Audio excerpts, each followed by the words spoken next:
Ma source d'inspiration, lorsque je m'installe pour l'écriture d'un livre, je dirais que c'est très près de l'écriture automatique, sauf que maintenant, c'est l'écriture par ordinateur.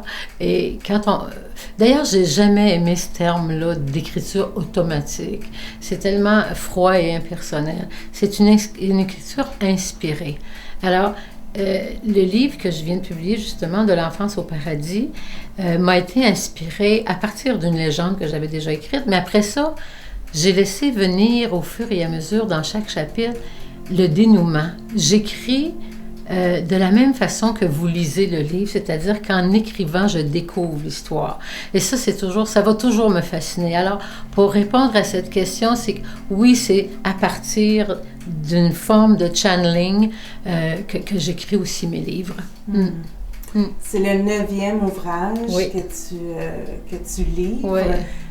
Est-ce que à force d'en créer, est-ce que ça gagne en importance ou si chacun a quand même sa place, puis que comment ça se vit ça à force de créer des ouvrages comme ça? C'est particulier parce que je dis justement depuis la sortie de ce nouveau-né, je dis un peu comme une mère qui a un 9e enfant avec une petite gêne ou en tout cas une certaine inquiétude par rapport à mes autres enfants, c'est que je dis, je pense que c'est mon plus beau.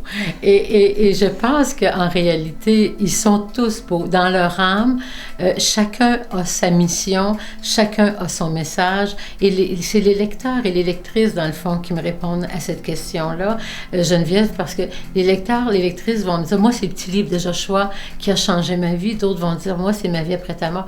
Alors, je sais une chose, c'est que chaque être qui vient sur la Terre a sa mission particulière, sa beauté unique et bien à lui, et tous ses talents et ses dons. Et c'est la même chose pour les livres. Alors, peut-être que à cause du fait que dans mon passage d'écriture de ce dernier-né, je n'ai jamais été aussi heureuse.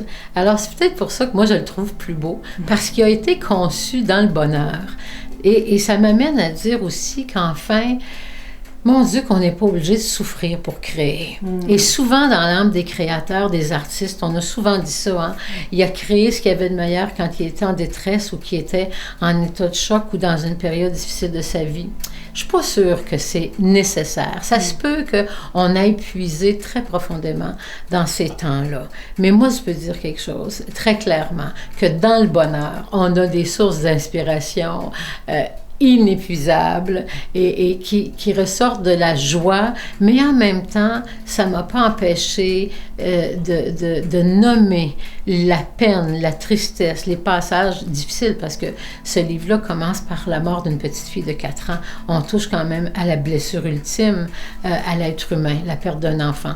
Donc, mais à partir de la mort, on rentre dans la vie. On rentre dans la vie de l'enfant en nous. On fait la rencontre entre l'enfant, entre le sage qui nous habite et l'ange qui nous accompagne.